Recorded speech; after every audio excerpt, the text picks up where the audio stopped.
الحمد لله الذي نزل الفرقان على عبده ليكون للعالمين نذيرا وداعيا إلى الله بإذنه وسراجا منيرا والصلاة والسلام على شمس الهداية واليقين وسلم تسليما كثيرا أما بعد أعوذ بالله من الشيطان الرجيم بسم الله الرحمن الرحيم حاميم والكتاب المبين إنا أنزلناه في ليلة مباركة إنا كنا منذرين صدق الله العظيم।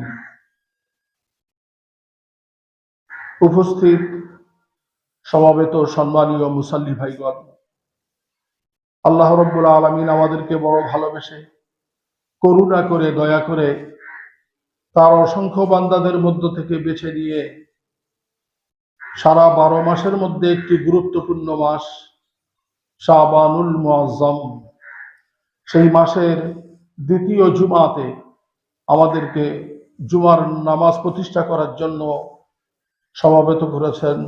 সবাই শুকরিয়া হিসেবে বলি আলহামদুলিল্লাহ। আমরা ইতিপূর্বে শাবান মাসের ফজিলত সম্পর্কে শুনেছি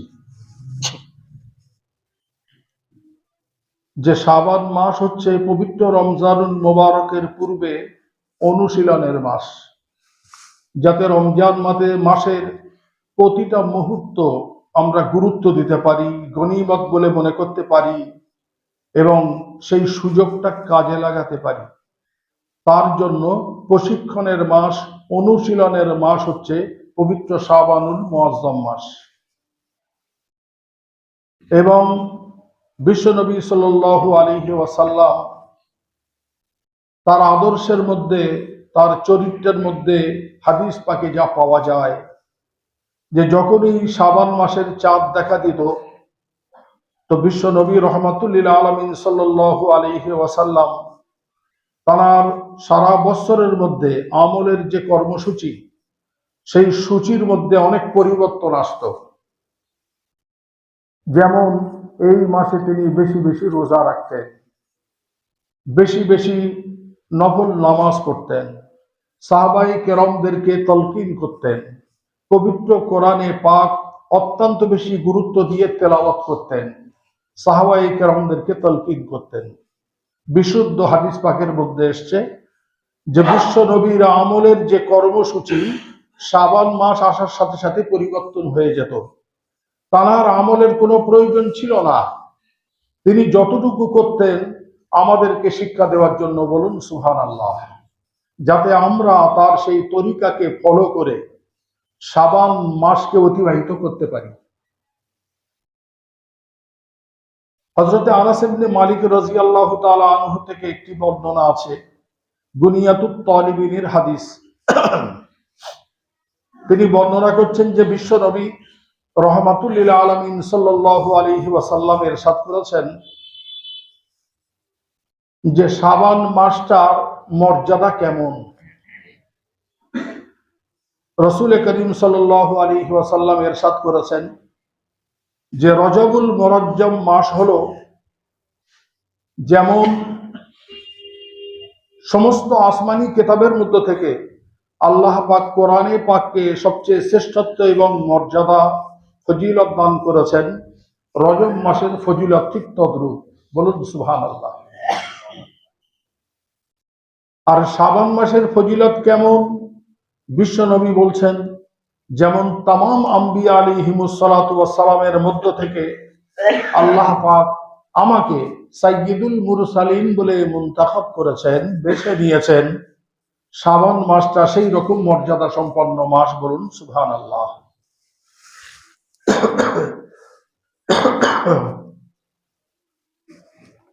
আর পবিত্র রমজানুল মুবারকটা কেমন তা বলছে সমস্ত সৃষ্টি জগতের উপরে যেমন আল্লাহ পাক শ্রেষ্ঠত্ব, আল্লাহ পাকের যেমন শ্রেষ্ঠত্ব, ঠিক তদ্রূপ ভাবে সারা 12 মাসের মধ্যে পবিত্র রমজানুল মুবারকের শ্রেষ্ঠত্ব বলুন সুবহানাল্লাহ।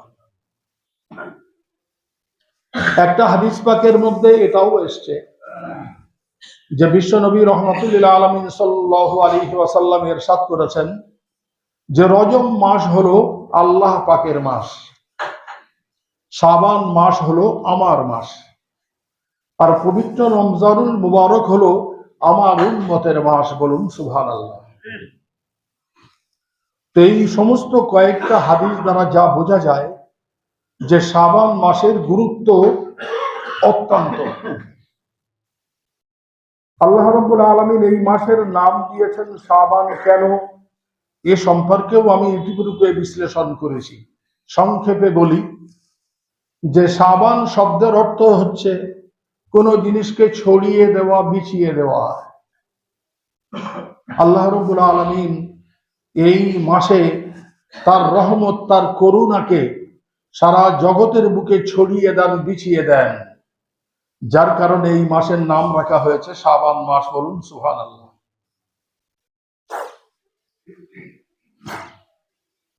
তো সেই জন্য আমরা সেই শাবান মাস পেয়ে গেছি, আল্লাহ পাক আমাদেরকে দান করেছেন। একটা হাদিস পাকের মধ্যে এসছে যে তিনটে দিন আছে। একটা গতকাল, যে দিনটা পার হয়ে আমাদের থেকে চলে গিয়েছে। যে ভালো করেছে আল্লাহ পাক তার আমলনামায় ভালাই লিখবেন গতকাল যে ভালো কাজ করেছে তার আমলনামায় ভালাই লেখা হবে, আর যে অন্যায় করেছে তার আমলনামায় অন্যায় লেখা হবে। যে ভালো কাজও করেনি, মন্দ কাজও করেনি, তার জন্য গতকালটা পুরো বৃথা চলে গেছে, বেকার চলে গেছে। আর একটা দিন হচ্ছে মওজুদা দিন, অর্থাৎ যে সময়ে, যে দিনে আমরা উপস্থিত আছি, এই দিনটা আমরা যে পেয়ে গেছি, এটা আল্লাহ পাকের তরফ থেকে বিরাট বড় গনিমত। যেটা হাতছাড়া হয়ে গিয়েছে ওটা আর পাওয়া যাবে না, কিন্তু যেটা এখন আছে, আমরা পেয়ে গেছি, এটা অত্যন্ত গনিমত, অত্যন্ত মূল্যবান। অতএব আজকের যে দিনটা আমরা যে পেয়ে গেছি, এই দিনটার দাম দেওয়া উচিত, মূল্য দেওয়া উচিত বলুন সুবহানাল্লাহ। তৃতীয় নম্বর দিন হচ্ছে আগামীকাল। একটা ছিল গতকাল, একটা ছিল আজ, আর একটা হচ্ছে আগামীকাল। আগামীকাল যে দিনটা, এটা হচ্ছে ভবিষ্যতের ব্যাপার। আগামীকাল পর্যন্ত আমি এবং আপনারা থাকতেও পারি, নাও থাকতে পারি। তো আগামীকালের জন্য তামান্না থাকবে কি আল্লাহ পাকের দরবারে, হে পরওয়ারদিগার, যদি আগামীকালটা পেয়ে যাই তো আমাকে তোমার সান্নিধ্যে তুমি যে সন্তুষ্ট হবে এই রকম আমল করা তুমি তৌফিক দান করো। তার জন্য আল্লাহ পাকের দরবারে তামান্না করা এবং দোয়া চাওয়া বলুন সুবহানাল্লাহ।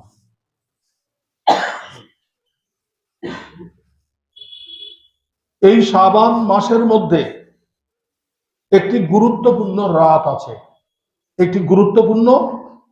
আছে, যে রাতটি অত্যন্ত ফজিলতপূর্ণ এবং বিশুদ্ধ হাদিস থেকে প্রমাণ এই রাতের ফজিলত সম্পর্কে। আমি তার পরের দিনের ব্যাপারটা পরে বলবো, প্রথম রাতের কথাটা বলি। গুনিয়াতুত তালিবিনের মধ্যে একটা হাদিস আছে, হযরত আয়েশা সিদ্দিকা রাদিয়াল্লাহু আনহা থেকে বর্ণনা। তিনি বর্ণনা করছেন যে সারা বছরের মধ্যে 5টি রাত অত্যন্ত গুরুত্বপূর্ণ। 2 ঈদের রাত, অর্থাৎ ঈদুল ফিতর এবং ঈদুল আজহার রাত। 3 নম্বর হলো আরাফার রাত, যে আরাফার ময়দানে হাজিরা অবস্থান করেন সেই যে রাতটা, তার আগের যে রাতটা। আর 4 নম্বর হলো শবে বরাতের রাত, শবে বরাতের রাত। আর 5 নম্বর হলো শবে কদরের রাত। এই 5টি রাত অত্যন্ত মূল্যবান, অত্যন্ত দামি। ওই হাদিস পাকের মধ্যে এসছে যে আল্লাহ রাব্বুল আলামিন এই রাতগুলোতে বান্দার জন্য রহমত বিখরে দেন, অর্থাৎ ছড়িয়ে দেন, বলুন সুবহানাল্লাহ। এবং বান্দার পাপ রাশিকে ক্ষমা করে দেন, বলুন সুবহানাল্লাহ। তো এই 5টা রাতের মধ্যে একটি রাত আসছে বরাতের রাত। বরাত শব্দের অর্থ কি? বরাত শব্দের অর্থ হচ্ছে মুক্তি, বা কাউকে ছাড়পত্র দেওয়া, কাউকে ছাড় দেওয়া, মুক্তি দেওয়া বা ছাড়পত্র দেওয়া, দিয়ে তাকে ছুটি দেওয়া, বারাত শব্দের অর্থ। এবং এর তিন রকম সারমর্ম বার হয় এই বারাত শব্দের অর্থে। একটা, বরাতের রাতকে বরাতের রাত কেন বলা হয়? আল্লাহ রাব্বুল আলামিন এই রাতে অসংখ্য গুনাহগারকে তার গুনাহ মাফ করে দিয়ে গুনাহ মুক্ত করে দেন, বলুন সুবহানাল্লাহ। এই কারণে বরাতের রাতকে বরাতের রাত বলা হয়। 2 নম্বর, এই রাতে আল্লাহ রাব্বুল আলামিন অসংখ্য জাহান্নামীকে, এই রাতে অসংখ্য জাহান্নামীকে আল্লাহ পাক মুক্তি দান করেন, বলুন সুবহানাল্লাহ। 3 নম্বর, বারাত শব্দের সারমর্ম 3 নম্বর। এই রাতে আল্লাহ রাব্বুল আলামিন বিশেষ কিছু বিষয়ে, যেমন বান্দার ওমর, হায়াত, বান্দার বিবাহ শাদী, বান্দার হজ উমরা, বান্দার রিজক, বান্দার নেক আমল, এই সমস্ত কিছু একটা বান্দার এই রাত থেকে নিয়ে আর সামনে বরাতের রাত পর্যন্ত 1 বছরের সিদ্ধান্ত লিপিবদ্ধ করে আল্লাহ পাক ফেরেশতাদের সুপুর্দ করে দেন, ছাড়পত্র দিয়ে দেন, বলুন সুবহানাল্লাহ। অর্থাৎ এই বারাতের রাতটা পার হওয়ার পরে যে বছরটা আসছে, এই বছরে কে হজ করতে পারবে, আল্লাহ পাক ওই রাতে ফায়সালা করে তার জন্য ফেরেশতাদের হাতে সুপুর্দ করে দেন। কার ওই বছরের মধ্যে মৃত্যু হবে সে সম্পর্কে লিপিবদ্ধ করে ফেরেশতাদের হাতে ছাড়পত্র দিয়ে দেন। রিজক সে কতটা পরিমাণ পাবে, হয় কমবে না বাড়বে, সে সম্পর্কে ছাড়পত্র লিখে ফেরেশতাদের হাতে ছেড়ে দেওয়া হয়। এই রকম ভাবে বিশেষ কিছু বিষয় আল্লাহ রাব্বুল আলামিন এই রাতে সিদ্ধান্ত নিয়ে তার ছাড়পত্র দেন। সেই সাথে সাথে যেহেতু এই রাতটা অত্যন্ত গুরুত্বপূর্ণ রাত, আর এই রাতে আল্লাহ পাকের তরফ থেকে গুরুত্বপূর্ণ বিষয়ের সিদ্ধান্ত নেওয়া হয়, নিয়ে তার ছাড়পত্র দেওয়া হয়। আল্লাহ রাব্বুল আলামিন এই পবিত্র কোরআনে কারীম এই উম্মতের উপরে যে দান করবেন, নাযিল করবেন, এর যে সিদ্ধান্তটা আল্লাহ রাব্বুল আলামিন কবে নিয়েছিলেন? বরাতের রাতে নিয়েছিলেন, বলুন সুবহানাল্লাহ। আমি পবিত্র কোরআনে কারীমের যে আয়াত তেলাওয়াত করেছি, সর্বপ্রথম এই আয়াতের ব্যাখ্যা করব, যার দ্বারায়, তার কারণ এই বরাতের রাতের বিষয় নিয়ে অনেক বিতর্ক আছে। কিছু সম্প্রদায় এমন এই রাতের ফজিলতকে ইনকার করে, কিন্তু বিশুদ্ধ হাদিস পাক অনুযায়ী ইনকার করার কোনো স্থান নেই, কোনো জায়গা নেই। তার কারণ এই রাতের যে ফজিলত, এই ফজিলত সম্পর্কে সহিহ হাদিস পাকের মধ্যে, অসংখ্য হাদিস পাকের মধ্যে বর্ণনা এসছে। আর জয়ীফ হাদিস তো অনেক আছে, কিন্তু বিশুদ্ধ হাদিস অনুযায়ী এই রাত হচ্ছে অত্যন্ত গুরুত্বপূর্ণ রাত। আর গুরুত্বপূর্ণ রাত হওয়ার কারণেই আল্লাহ রব্বুল আলামিন এই রাতে পবিত্র কোরআনে পাককে যে পাঠাবেন, এই উম্মতের উপরে নাযিল করবেন, তার চূড়ান্ত সিদ্ধান্ত এই রাতে নিয়েছিলেন। বলুন সুবহানাল্লাহ। আমি যে পবিত্র কোরআনে কারীমের আয়াত তেলাওয়াত করেছি, আল্লাহ রব্বুল আলামিন ইরশাদ করছেন, হামিম ওয়াল কিতাবিল মুবিন। পবিত্র কোরআনে কারীম কিতাবে মুবিনের কসম খেয়ে আল্লাহ পাক বলছেন যে ওই কিতাবটা, ইন্না আনজালনাহু ফি লাইলাতিন মুবারাকাহ, এই যে কিতাবের কসম খেলাম, এই কিতাবটা আমি নাযিল করার জন্য চূড়ান্ত সিদ্ধান্ত নিয়েছি মোবারকপূর্ণ বরকতপূর্ণ রাতে। বলুন সুবহানাল্লাহ। কোন বিষয়ের বাস্তবায়িত হতে গেলে সর্বপ্রথম সেই বিষয়ের সিদ্ধান্ত নেওয়া হয়। সর্বপ্রথম সেই বিষয়ের সিদ্ধান্ত নেওয়া হয়। যেমন আমাদের মসজিদের কোনো একটা কাজ হবে, কাজ হওয়ার জন্য মাশওয়ারা ডাকা হয়, মাশওয়ারা ডেকে একটা সিদ্ধান্ত নেওয়া হয় এবং তার উপরই একটা সেই মোহর দেওয়া হয় যে এই কাজটা করা হবে। যখন সেই কাজটা হয় এটাকে বলা হয় বাস্তবায়িত, আর তার পূর্বে যেটা হয়েছে সেটা হলো সিদ্ধান্ত। আল্লাহ রাব্বুল আলামিন পবিত্র কোরআনে কারীম যে নাযিল করবেন এই উম্মতের উপরে, সর্বপ্রথম তার সিদ্ধান্ত নিয়েছেন। আর এমন একটা মহান বিষয়ে সিদ্ধান্ত নিতে গেলে রজনীটাও তো মহান হওয়া উচিত, রজনীটাও তো মহান হওয়া উচিত। যার কারণে আল্লাহ রাব্বুল আলামিন এই বরকতপূর্ণ রাতে অর্থাৎ বরাতের রাতে তিনি চূড়ান্ত সিদ্ধান্ত নিয়ে নিয়েছেন যে এই উম্মতের উপরে কোরআনে পাক পাঠানো হবে। আর পবিত্র কোরআনে কারীমের একটি সূরা আছে, সূরা লাইলাতুল কদর। সেই কদরের মধ্যে আল্লাহ রাব্বুল আলামিন কোরআনে পাক যে নাযিল করেছেন সে সম্পর্কে তিনি অর্থাৎ বাস্তবায়িত করেছেন, যেটা আগে সিদ্ধান্ত হয়েছিল তার বাস্তবায়িত করেছেন লাইলাতুল কদর অর্থাৎ কদরের রাতে। বলুন সুবহানাল্লাহ।